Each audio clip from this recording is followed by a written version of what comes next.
students. Hello students, are you okay? Now see, at this time of lockdown you enjoy the homemade things. You tell your mom to prepare kachori, samosa and all these things and enjoy them. And enjoy at the same time enjoy the chapter 2. And slowly I am discussing all these topics. So listen. We have already discussed about physical quantities, their kinds with examples.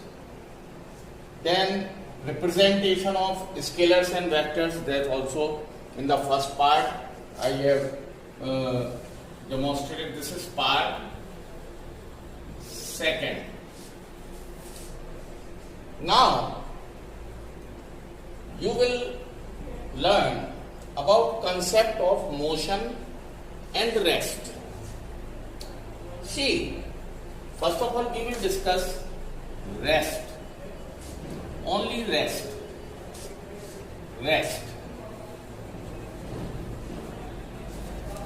When we say that the body is at rest, means not in motion, not moving.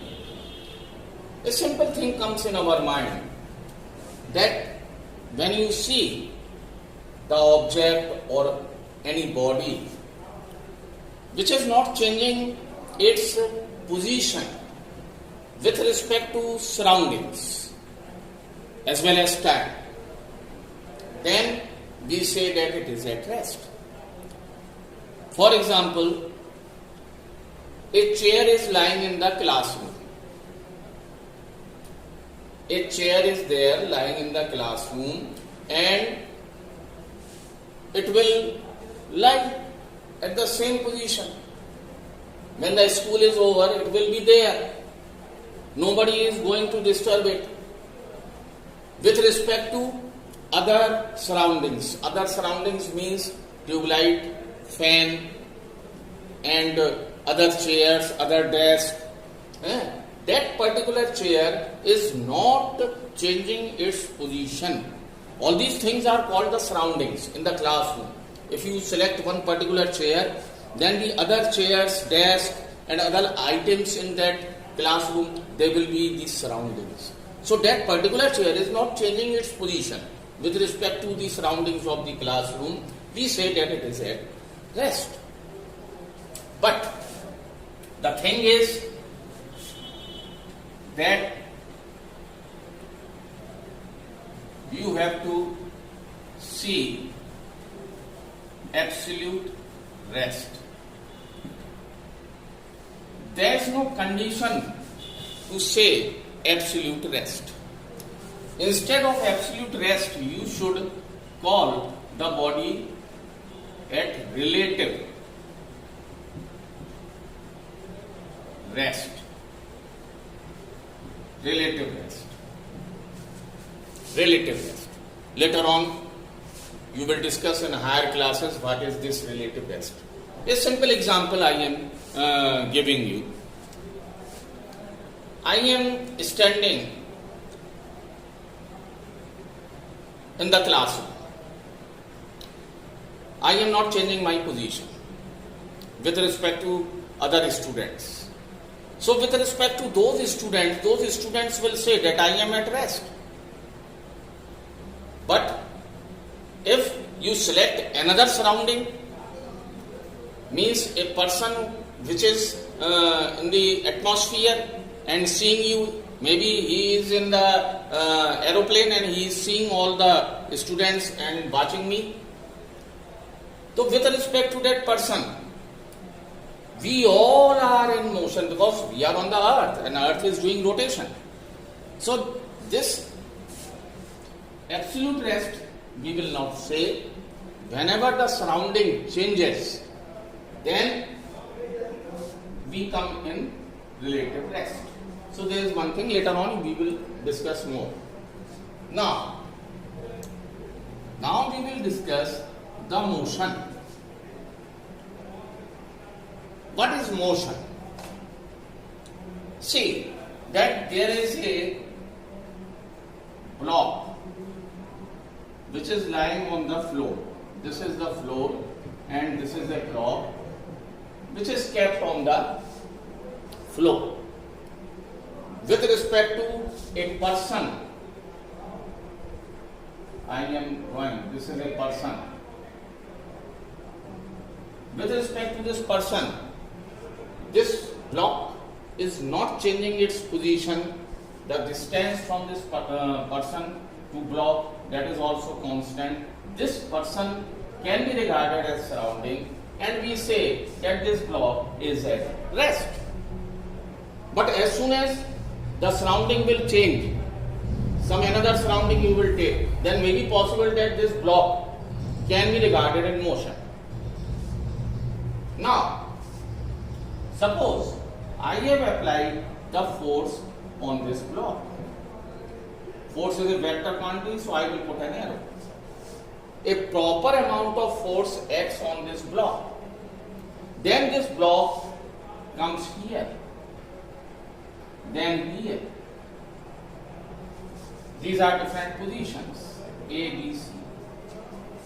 Now this block is changing its position with respect to the surrounding. Surrounding means this person. Then we say that this block is in motion. But to create the motion, there are certain things necessary.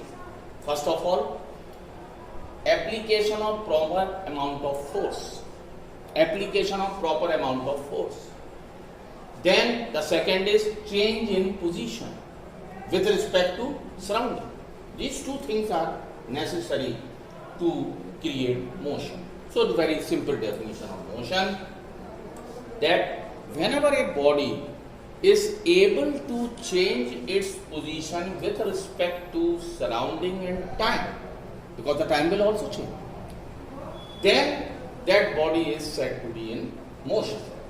So this topic is also over, concept of motion and rest. Now, the next topic is one dimension motion and its representation. Actually, there are several dimensions in motion, but in your syllabus, only one dimension motion is there and its representation. So, what is one dimension motion?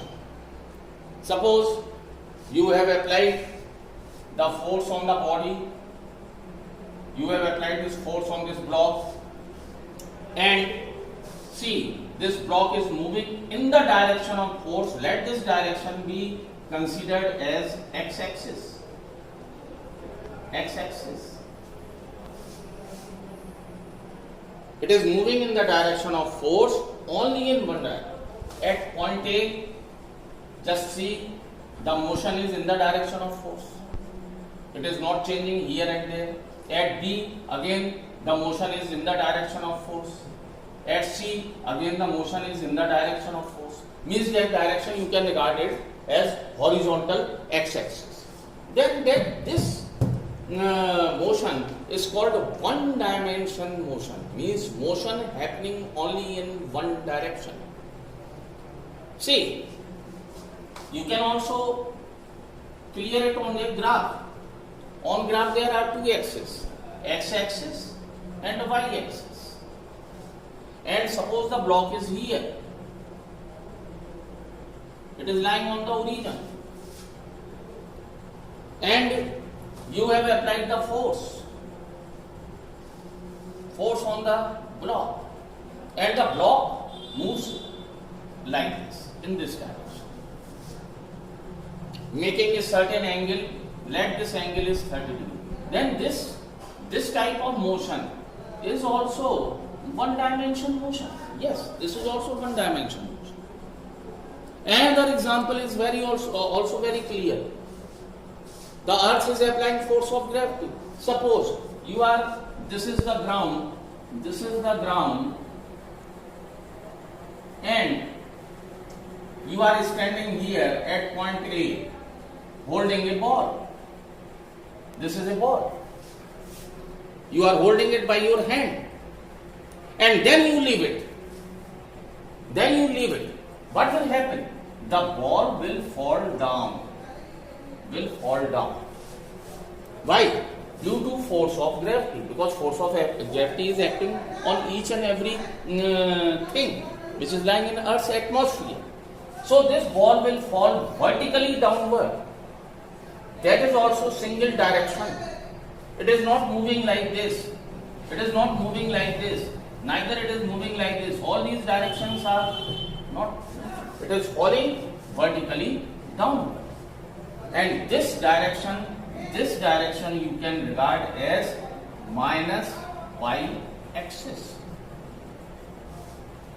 So all these examples show you that on exerting force, proper amount of the force, if a body moves only in one direction, in the direction of force, that type of motion is called one-dimension motion. Now it can be along x-axis, it can be along y-axis, positive. Suppose you are throwing the ball, you are standing here at point B and you are throwing this ball, that ball will go vertically upward. That is also one dimension, but positive y-axis.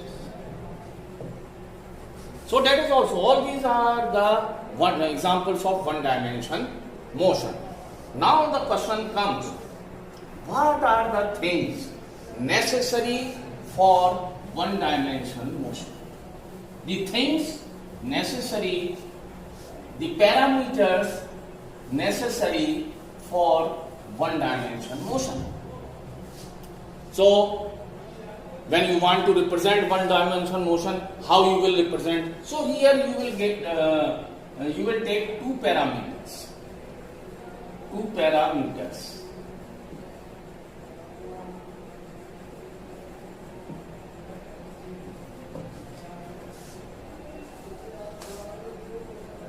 The first one is distance in single direction,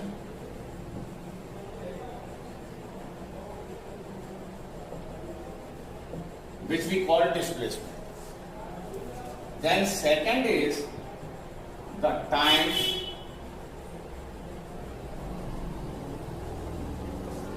time needed to cover the distance.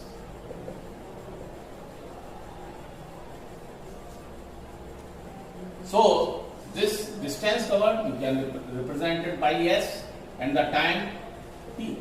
These two parameters are necessary for one dimension motion. And then you can make a table and you can go. You can make a table. Suppose you have applied the force and initially the S like this and T. Initially S, the distance unit you know, it can be centimeter, time second. Now initially the body is at rest, so 0 centimeter. The time, that is also 0 seconds. Then you have applied the force on the body. And the distance covered is 1 centimeter. The time is 2 seconds. Then again the distance covered is 2 centimeter. The time is 4 seconds. Again 3 centimeter. The time is 6 seconds. Or like this. You can make the table. All these S means distance in centimeter. They are in one direction. And the time is another variable. They are called variable also. They are all, this time is also another variable. Because as the distance will change due to the application of force, the time will also change. So in order to represent the one-dimensional motion, two things are necessary. That is the change in position with respect to time, change in position in particular direction, and the time itself. So this is all about one-dimension motion. Now, before undergoing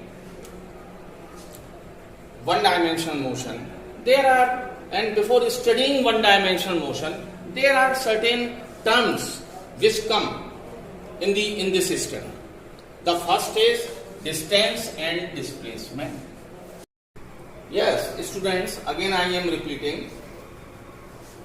Now, the distance, displacement and other topics will be taught next day. Please go through all the two parts sincerely. First of all, read first part, then you will understand the second part. Have good day, enjoy the teaching and enjoy yourself. Okay, thanks a lot.